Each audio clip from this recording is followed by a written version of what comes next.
Hello everyone, this is Ekop and I'm gonna be reviewing the One Night in Karazhan cards today, all 45 of them.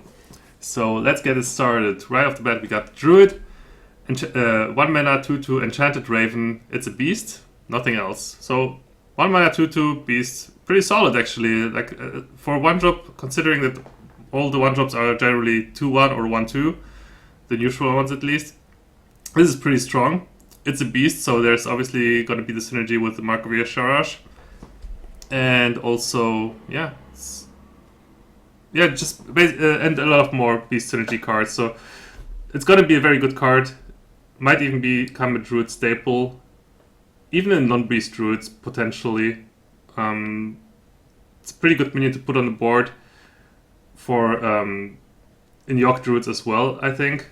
If you like going for the buff. For the token strategy, where you can just put this as an additional minion and have another minion to buff with Soul of the Forest or Power of the Wild. Pretty good. Definitely on the same power level as Living Roots, Raven Idol, and whatever you need. And in Beast Druid, obviously MVP. Very good card. Up next, another card that pushes Beast Druid, Menagerie Warden. 6 mana 5/5 Battlecry. Choose a friendly beast, summon a copy of it. And this card is actually quite powerful, potentially. If you, the first comparison that comes to mind is Faceless Summoner, the mage card Faceless Summoner. That gives you, has the same stat and gives you a 3-drop. And this basically kind of does the same thing, because you never know what kind of beast you're going to have flying around on the board. You summon a copy of it, and I'm not quite sure if it actually summons a copy of it with all the buffs or like damage that the minion already had, or if it's just a fresh minion. So let's say you have like you have a damaged Silverback Patriarch, right? Like it's a 1/1. So do you summon a 1/1? I don't know. But also if you have buffed minions, do you summon buffed minions? I'm not quite sure, but I feel like, let's say, it doesn't really matter, because like it's generally you will do it on a fresh minion, and the perfect minion to set it up with, the first that came to my mind at least, was Stranglethorn Tiger. You generally will want to curve out with the Beast Druid properly, like you're gonna have that turn 1 Enchanted Raven, turn 2 Druid of the Saber, turn 3 Druid of the Flame, and turn 4 whatever beast you have there, or Wild Walker or whatever, and then like Druid of the Claw or Druid of the Claw or the Stranglethorn Tiger. And Stranglethorn Tiger or Jungle Panther even, it's like minions with stealth, right? Guarantee you that you will have a beast on the board that you can then copy with the Menagerie Warden. And this can be a pretty sick power play. So, the card definitely has potential, but of course you have to be really sick at curving out. And if you're behind, then this card is never going to be good. So, unless you have that Stranglethorn Tiger set up and manage to start a comeback somehow on the back of that. But when you're ahead and you can you can get this effect and get a 5/5 off of it, 6 mana, 2 5/5s, that's insane. So, card potentially busted, but sometimes useless. Moonglade Portal. Now, this card, I've talked about it on my stream before. Like, you have to think about it in the way where, when is this card better than, let's say, Dark Arakoa, right? Because generally, this is a slow card. You want to play this to protect yourself. Most of the time, you will heal yourself. Like, there's very rarely you will heal your minions with it. And a 6-cost minion, because it's random, you will generally get something worse than you would play on turn 6. But of course, you can also get a taunt minion with it, like Dark Arakoa as well. So the way I see it, it's like, it's really strong. It's a really strong defensive card if you get a Dark Arakoa, or any other taunt minion, like Lord of the Arena, for example, as well. But if you get any other minion, then you might as well just play Dark Arakoa pretty much in order to protect yourself, right? If I guess if you're ahead, then this is a bit better. Although even then, like, you still get a weaker statted minion on average. It remains to be seen how good this card can be, because in my opinion, Dark Arakoa, the 5/7 taunt, still offers you a better body and better defense, guaranteed. And Moonglade Portal is just a little bit trend. Of course, you can get some insane cards with Moonglade Portal. 6-drops generally are pretty strong. There's also a lot of taunters on 6. Sunwalker also comes to mind. You can get the sick death rattles like Sylvanas and Cairn, because who doesn't like getting Sylvanas and Cairn and getting 6 health on top of it? So this card is potentially really good, but also, yeah, because of the randomness, it can backfire. You can get some crappy minion, and yeah. But I feel like this card is definitely one of the stronger portals that we were going to preview today. So this card has potential. I'm pretty sure it will see a lot of play. Probably more. It will see probably more play than any other of those portals that we're going to see today. So yeah, I'm looking forward to try out this card for sure.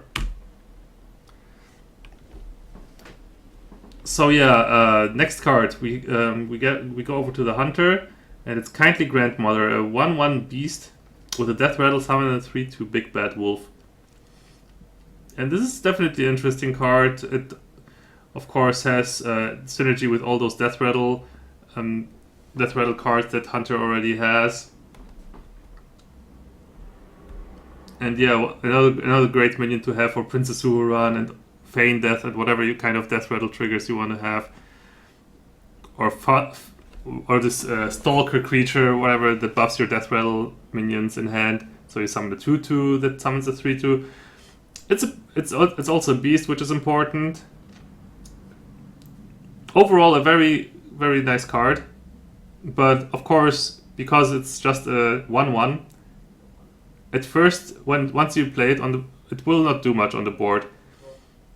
And yeah, because the 1/1 offers little to no board presence.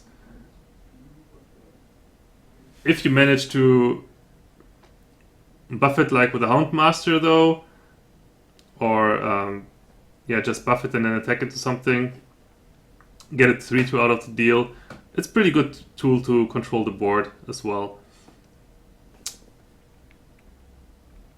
The card is definitely fair, but it remains to be seen how the meta evolves.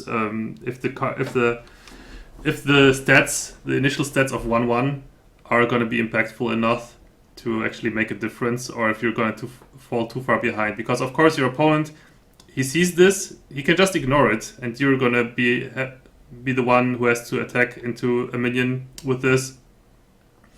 And if you can't, then yeah, I mean, then if you can, you might not even kill the minion that you're attacking into.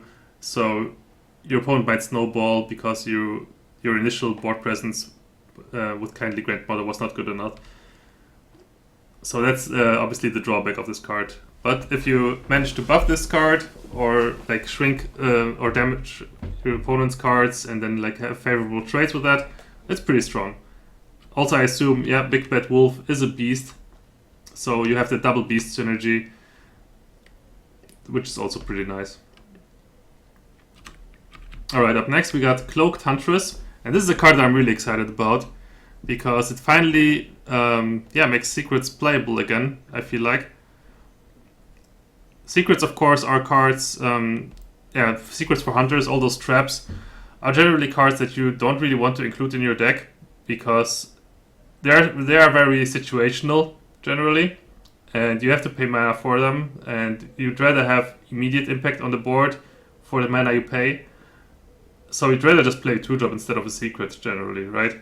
Which is why we've seen a lot of hunters just not rely on traps as much as they used to in the past, when they had Mad Scientists, where they could get the traps for free. This one, however, this Cloaked Huntress, it not only does it have really good stats, 3/4 for 3 mana is obviously really strong. Also, it enables you to play not only just one secret, like Mad Scientist would enable you to get one secret. this enables you to get like multiple secrets even out of your hand for free. So definitely it enables a type of hunter a new type of hunter that we might have not seen before. A hunter that relies heavily on traps and then empties its hand very fast as well, thanks to that, because you can get out all your traps and then like draw some cards with quick shot, get a good core rager or whatever. It's like or just what was I gonna say? Yeah, it's just a sick board. It's just sick tempo plays as well, pretty much, right? You don't even have to enable anything, but you just have really good tempo plays because let's say you have 2 traps in your hand, you can have a 7 mana play on turn 3. This is so good. So definitely this card is going to be strong, I feel like, and I'm looking forward to play this card and try out some new archetypes of Hunter. And speaking of traps, we got another trap for the Hunter. It is Cat Trick, and it's 2 mana, of course, like all the Hunter secrets. After your opponent casts a spell, summon a 4/2 Panther with Stealth. So this is kind of similar to Bear Trap in a way. When your opponent does something, you get one of those classic beasts. With Bear Trap it was Iron Fur Grizzly, now it's Jungle Panther. So but this is actually, in my opinion, in a way better than Bear Trap. At least if you plan on being the proactive deck. If you're a defensive deck, Bear Trap is going to be better because you're going to be attacked a lot when you're defensive, so Bear Trap offers you more defense. This, however, is a better proactive card, so I like it more generally because Hunter has a tendency to be proactive, usually. So what this card does is it gives you some sort of AoE protection, to be honest. Usually your opponent, when you're proactive, you're gonna have a board. Your opponent is looking forward to clear a board with spells. Then Cat Trick, when you have Cat Trick up, your opponent tries to clear a board with spells. After the board clear, Cat Trick will trigger, and you will have 4/2 Panther remaining. Like after your opponent consecrates you or lightning storms you or flame strikes you. It's pretty good. Pretty good card to refill the board after a board clear by your opponent. I like it a lot. It's a very strong secret. Alright, up next we got some mage cards. Medivh's Valet, 2 mana, 2/3, so River Crocodile stats, and Battlecry, if you control a secret, deal 3 damage. Now this card has a really powerful Battlecry, that's for sure. Of course, it requires you to have a secret on board already, and this is a little bit tricky because, yeah, it's hard to find a spot for this card. I feel like secrets for Mage, because they are so clunky, generally you don't really want to play them, at least not in proactive decks. But in defensive decks or like Reno Mage or whatever, sometimes you just squeeze in a secret or two. And in Freeze Mage, obviously we have secrets as well, but this is not really a Freeze Mage card. But yeah, it's like if you have a like more mid-rangey or control-y mage, then this is a nice fit if you include secrets. And of course, this encourages you to maybe even like build a deck around secrets as well, because the battle cry is really strong. You have a 2-drop with normal stats, and with a really sick battle cry if you're able to pull it off.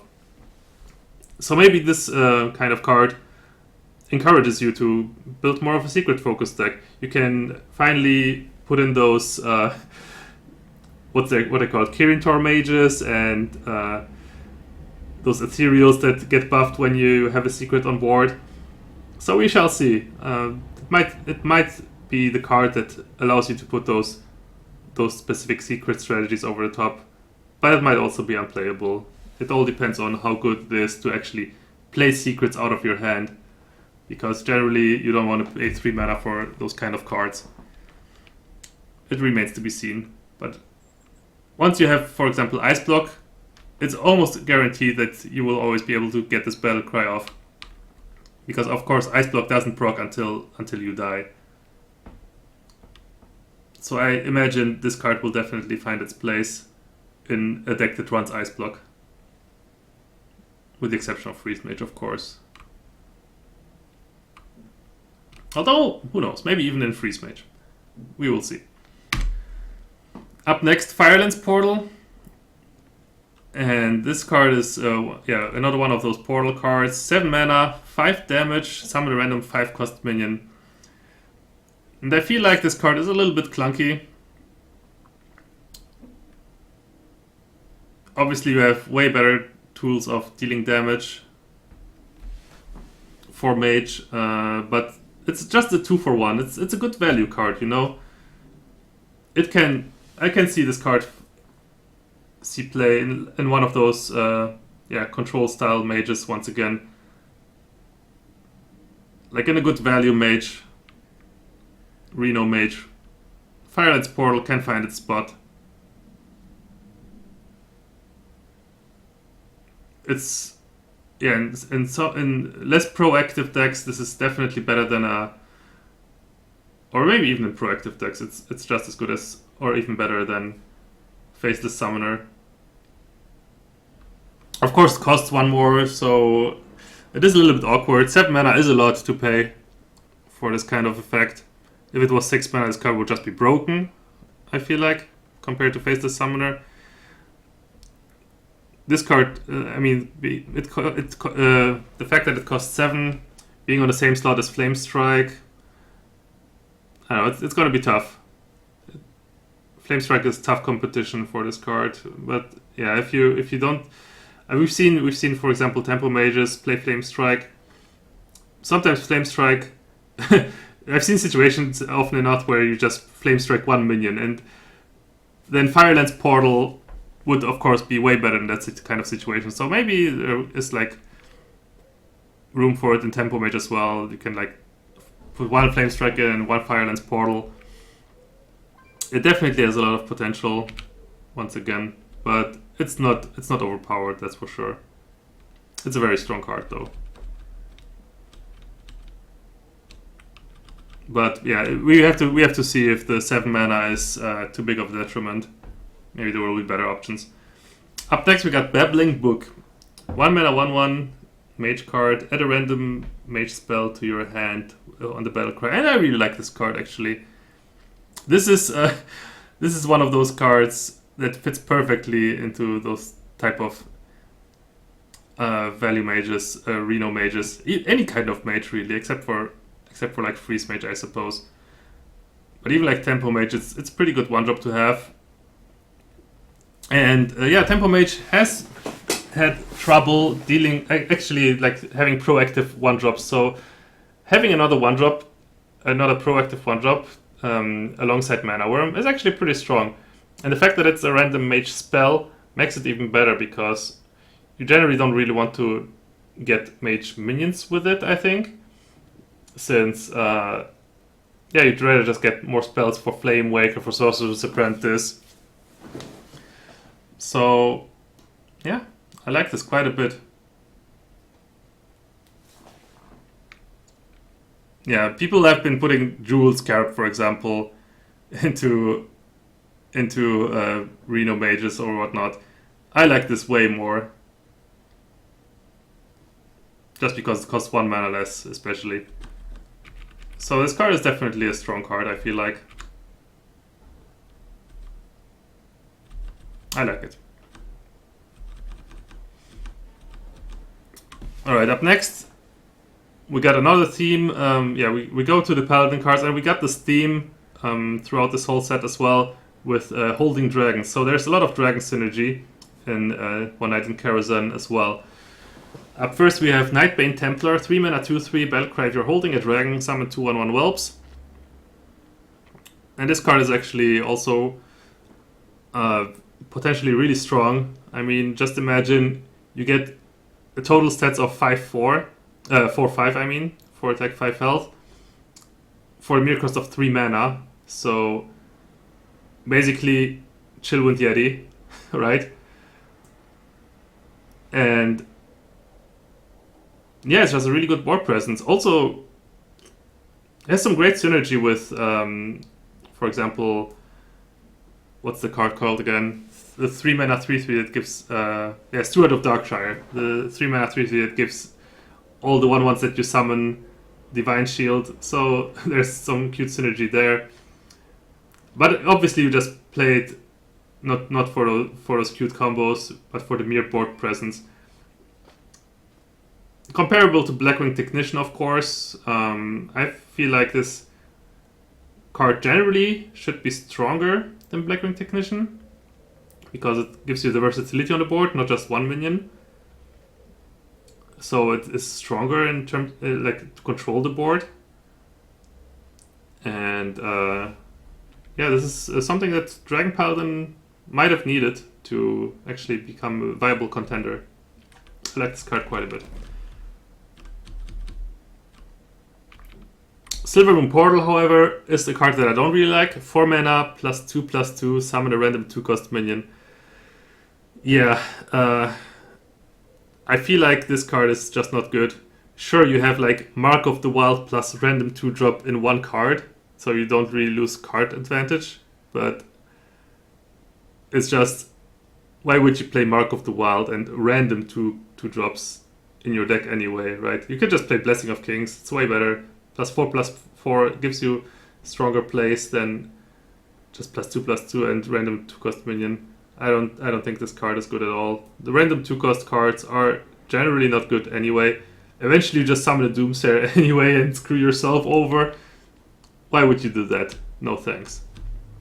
There's way better options on 4 for Paladin. Like the 4 mana slot for Paladins is stacked anyway to begin with, so Silvermoon Portal is definitely not as strong as the other options. Another Paladin card, Ivory Knight, 6 mana 4/4 Battlecry, discover a spell. Restore health to your hero equal to its cost. And you know that you will always discover Paladin spells, and those are on average not really that expensive, unfortunately. Except if you get like an Any Fin Can Happen or Lay on Hands. But there's way too many 1 mana spells and a lot of 2 mana spells as well. So I doubt that Ivory Knight's effect will actually be relevant at all. The stat line is just horrible. 6 mana 4/4. It's just terrible. I mean, if you expect Paladin cards to cost more, the Paladin spells to cost more, I can see why this card is as weak statted as it is, considering that they wanted to use it as a heal card, but it's not even going to heal much on average, unfortunately. So yeah, sometimes you get the dream of playing this in a control style deck and then getting Lay on Hands and then healing yourself even more with Lay on Hands, so you heal like 16 total, draw 3 cards just with this Ivory Knight pretty much, right? But even then it's still too clunky. Offers no board presence at all. I don't like this card. Oh, and speaking of cards that I don't like, here come the Priest cards. Purify, 2 mana, silence a friendly minion. This is and draw a card. So this is a card that has sparked a lot of debate already when it was first previewed. And nobody likes it. There is of course some potential for the card, but it's just super niche. And yeah, if you could silence an enemy minion at least, it would make the card much better. But even then, would you play it over a silence for 0 mana? Probably not, unless you really rely on the card draw, which generally priests don't really rely on the card draw, since they have other card draw engines that are better. Yeah, this card is just garbage. Yeah, and silencing your minion is generally not... Like, when would this card ever be useful? You would want to silence your Ancient Watcher, maybe. Eerie Statue. There's another card that we're gonna get to soon. One of the neutral minions that is worth silencing. But... overall, just bad. Also, you can, like, silence debuffs from Aldor Peacekeeper or Humility. Something like that, but... Or unfreeze your minion. But it's just bad. like two. I don't want to pay 2 mana for that. Like maybe for 1 mana to have a cheaper card draw engine to draw into a combo, but for 2 mana it's just too expensive for my taste. Okay, so up next, Priest of the Feast. 4 mana, 3/6. That's some decent stats right there. Whenever you cast a spell, restore 3 health to your hero. It's actually quite alright, I would say. It's a nice beefy minion. And yeah, if it sticks to the board and you're playing against aggro, it's gonna be a good minion, right? You play it, and your opponent has the choice of either running his minions into it or ignoring it, and then if he ignores it, you can cast your spells, your cheap spells, Power Word Shield, Holy Smite, whatever, Circle of Healing, and you're gonna heal additional health. Yeah, it's just a really nice defensive card. I think this might see some play. Definitely. Good card for Control Priests. Now next we have Onyx Bishop, 5 mana, 3/4. Battlecry summon a friendly minion that died this game. So basically resurrect Battlecry. And sure, I mean, why not? If you're running a Resurrect Priest, this card will be a natural fit in it. Of course, if you manage to resurrect an Onyx Bishop, that's not so nice, but I can see this being run as one-off in a Resurrect Priest if you focus your deck on that. Play the Blade Master on 3, then coin out Onyx Bishop once Blade Master dies. It's pretty good, but in my opinion, not better than Resurrect. Unless you really want have Resurrect and Minion in one card.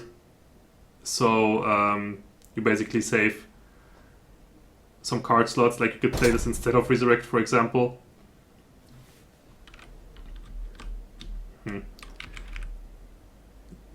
Just basically to preserve some card slots and have more minions in your deck. But yeah, if Resurrect is ever a good card, then this card is also decent, I would say. Up next we got another 1/1 that for 1 that gives you a card, much like this. What's it called again? Babbling Book, right?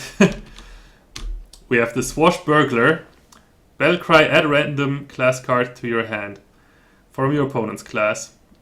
So basically, in my opinion, on the same power level as that mage card, the Babbling Book, but a little bit weaker, I feel like, since it's not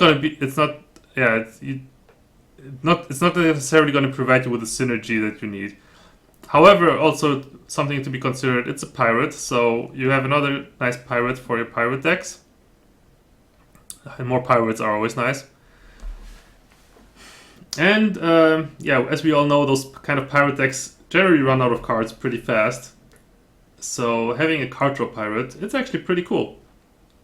So this card definitely will be played in pirate decks. It remains to be seen if this card is going to be better though. If this card is going to be good enough to play for in other kind of rogue decks. If it's better than Burgle, or if it can compare to cards like Burgle or Undercity Huckster. But this card definitely has potential to be in those decks as well. After all, it is cheap card draw that also enables combos very well. It's a really cool designed rogue card. Fits multiple strategies. I like it. But it remains to be seen if it's powerful enough to actually see play. It will definitely be played in pirate decks though. Up next we have Deadly Fork. And this one's a 3/2 minion that gives you a 3/2 weapon on Death Rattle. For 3 mana. So 3 mana, 3/2, obviously not amazing stats. So the death rattle has to be really good. The question is, how much does this weapon cost? We cannot see it here, unfortunately. But assuming the weapon, because you get the weapon to your hand, right? So you don't. So it all comes down to how much does this weapon cost. And if it's like a Fiery War Axe type of weapon, for example, if it gives you a Fiery War Axe on death rattle, that's actually pretty good. However, you have to consider, obviously Rogue is a weapon class, so you have your Wicked Blades from the hero power already that you can just use Deadly Poison on. So, like if you really want to have a 3-2 weapon, you would just play Deadly Poison, right? Why would you want to have a Death Rattle 3-2 weapon in your hand? It's pretty much the same reason why none of the other rogue weapons really see any play. Because you can just have hero power and just buff it with Deadly Poison if you really need a buffed weapon. So yeah, generally having additional weapons in your hand as rogue is a bit counterproductive. Which is why I don't think that Deadly Fork will see much play. Of course, it's a nice Death Rattle minion, so maybe if someone feels like he needs another Death Rattle minion in his Death Rattle rogue, sure, knock yourself out, try this card out, but I doubt it will be any strong. There's definitely better minions to have for 3 mana. Up next we have Ethereal Peddler, 5 mana, 5/6. Those are some decent stats, and Battle Cry, reduce the cost of cards in your hand from other classes by 2. So obviously now, see, this is what I'm talking about. It remains to be seen how good the Swashbuckler that we previously had is gonna be. And obviously the synergy with Ethereal Peddler is visible here. So any card that you get off of Undercity Huckster, Swashbuckler, Burgle, you will get those class cards reduced in your hand by 2 once you play this Ethereal Peddler. And yeah, this is basically the problem that this basically solves the problem that a lot of those cards have, right? The Burgle and the Undercity Huckster. They clog up your hand, and often enough you won't have enough time to play all those cards. But Ethereal Peddler might give you the opportunity to play those cards in a timely fashion, to compete with your opponent and just outvalue him that way. Because yeah, Burgle, let's say you play Burgle on 3, right? Burgle gives you 2 cards, so it is card advantage. It is some value, but of course it doesn't provide you any board presence, and then you just are just fighting back on the board. But once you come back on the board, the cards that you burgled will obviously have an impact. And yeah, I feel like this card, this Ethereal Peddler, might provide some sick tempo plays based on how many cards you've burgled. Definitely a card with potential, but yeah, it still remains to be seen if this will actually be impactful enough to create like this new rogue type of burgling your opponent's cards and reducing their costs just to have some good value plays and tempo plays. Alright, up next we have Spirit Claws, and this is actually, as you can see by this blue border, this is a mage card, so I think it was not sorted properly. We've seen... I'm pretty sure this is a mage card. Right?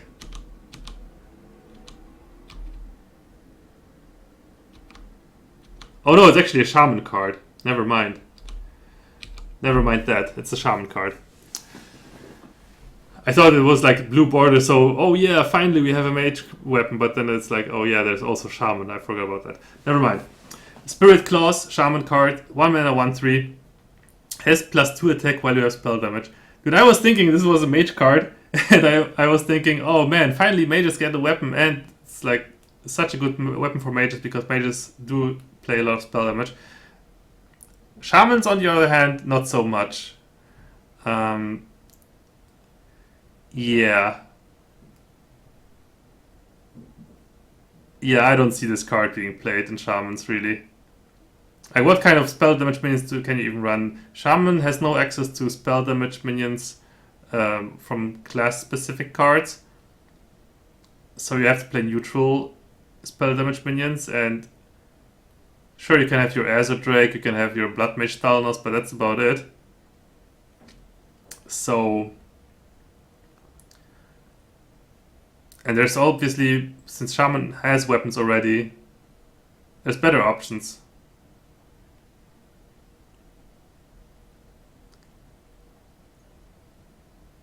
Yeah. If this was a mage card, this would be much better. But unfortunately, mage is also not a weapon class, at least not yet in Hearthstone. So, yeah, I don't think this card will see play, really. There's way better weapons. Even Stormforge X is better than this, in my opinion, because it doesn't rely on having spell damage minions on board.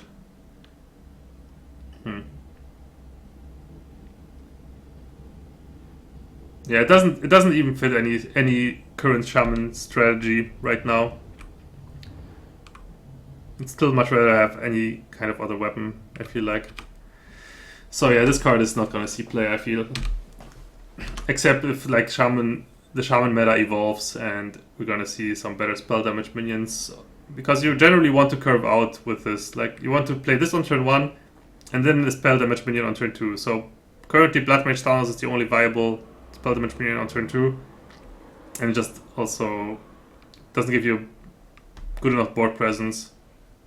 If Shaman had the minion like Cult Sorcerer, like the Mage does, then it would be much better, because not only would you have more spell damage minions on turn 2 to curve out properly, also it would give you a minion that gives you better board presence after you play Spirit Claws, so you can apply more pressure. But yeah, with the current cards that Shaman has, and with the current meta, like how Shaman decks look, Spirit Claws is not going to see play. Up next, Wicked Witch Doctor. 4 mana, 3/4. Whenever you cast a spell, summon a random basic totem. Weak stats overall, so you have to really make use out of this. On the turn it comes into play, basically, because it's pretty much going to die once it enters play. So we're going to have to cast like multiple spells along with it to get a lot of totems, but basic totems, do they even matter? And also you have to consider a lot of Shaman spells overload you, so at least the cheap ones that you want to play. Yeah. Then you cannot even go for like a Wicked Witch Doctor into a bunch of spells, get a lot of totems, and then follow it up with a Thunderbluff Valiant, because you will mostly be overloaded in that case. I don't think this card is gonna see any play. Up next, okay, Maelstrom Portal. We have another Shaman. We have a Shaman Portal up in here, and this is like an Arcane Explosion, but it also summons a 1-cost minion. So this is definitely an interesting card. Shaman didn't really ever have access to AoE that doesn't overload him, except if you run Pyromancer.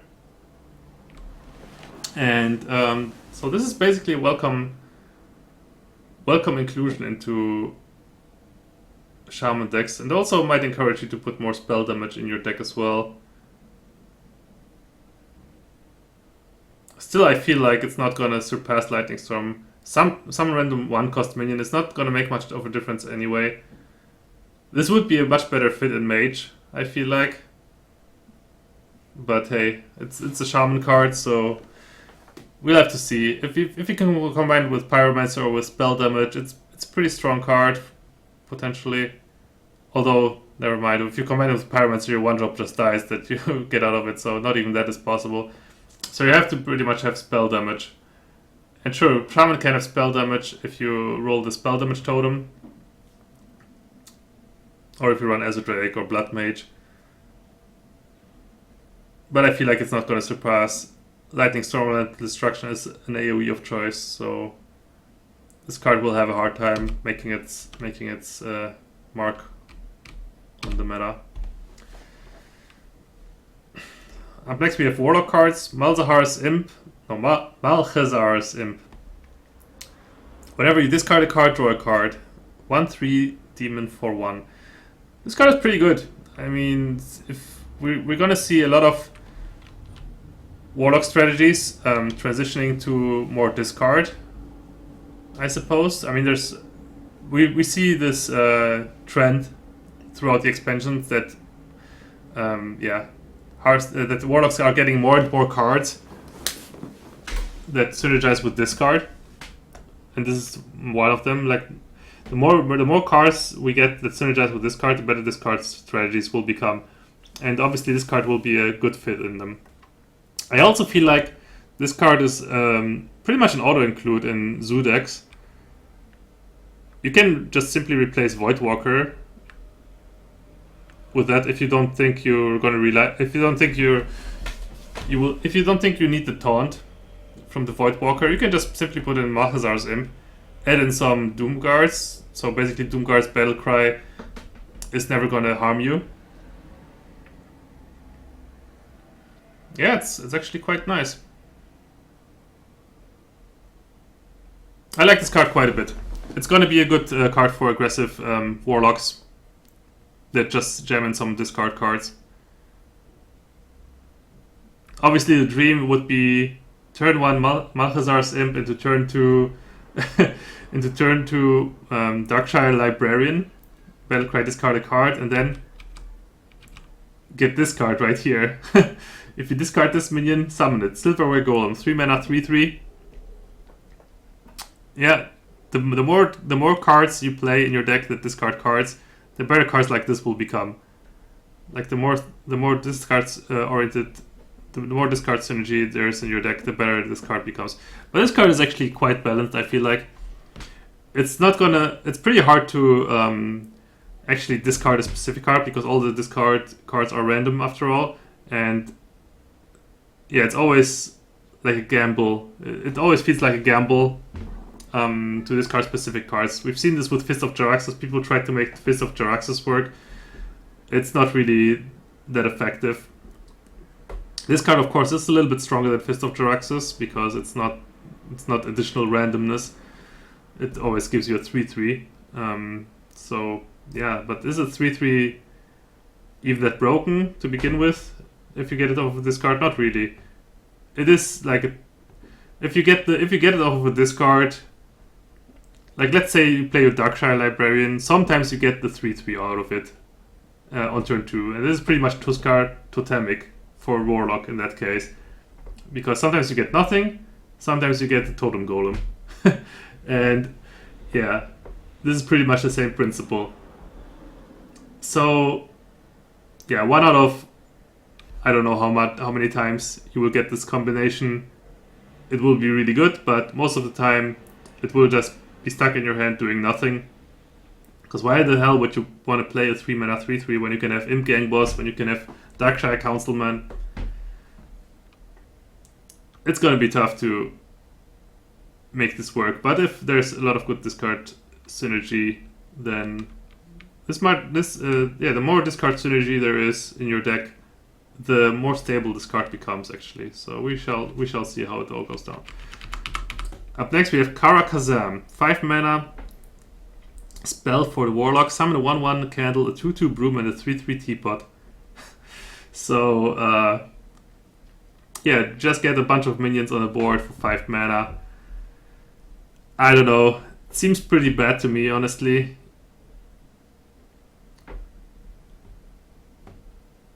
They have like no, unless those minions have specific effects.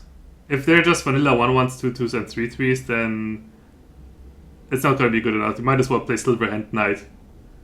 And yeah, we all know how because it offers you the same amount of stats pretty much. And we all know how good Silverhand Knight is. So yeah, I don't think this card will be that good. Sure, like summoning multiple minions has its uses. You can combine it with Knife Juggler, you can combine it with Sea Giant, but I don't feel like this card is strong enough. not powerful enough for any kind of Warlock strategy, to be honest. So I wouldn't play that card. Okay, up next, Warrior cards. Fool's Bane. Unlimited attacks each turn, can attack heroes. 5 mana, 3/4. So you can basically clean the entire board on turn 5 with a Fool's Bane. Generally. Sure, you take a bunch of damage while doing so, but if it allows you to get your own board presence going while keeping the enemy board clean, it's a pretty good card. I actually like it quite a bit. We just have to see if this card will be good enough based on the damage you're gonna take while attacking enemy minions. But if you can take it, then this card, if you can take it and you're able to generate a lot of armor after you clear, then it's gonna be pretty good. I like this card quite a bit. It's definitely one of the more powerful cards out of this set, I think. Definitely playable. And definitely also, a more reliable clear than Brawl, some of the times at least.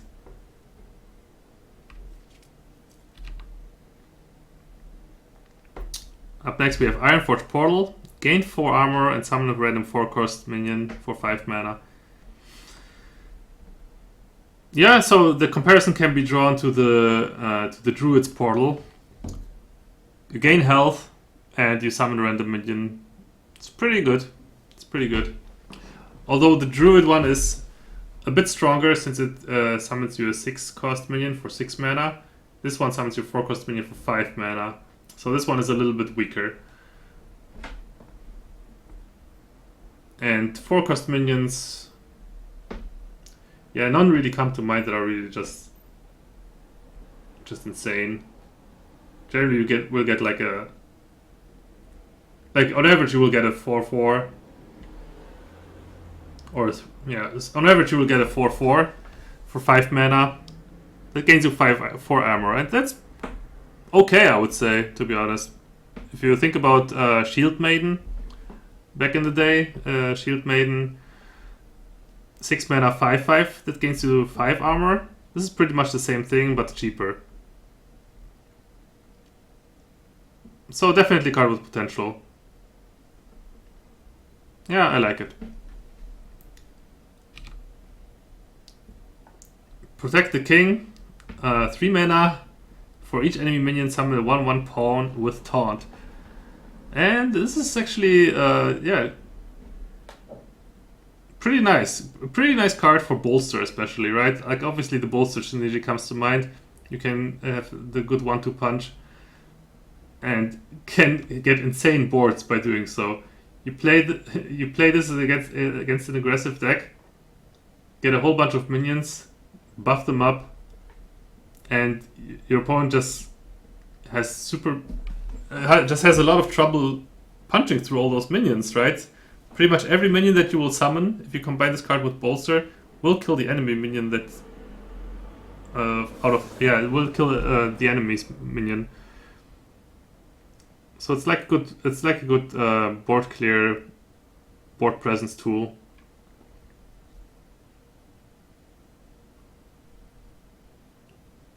Also a card with a lot of potential. All those taunt synergies that Warrior already has. This card will be a natural fit in those kind of decks.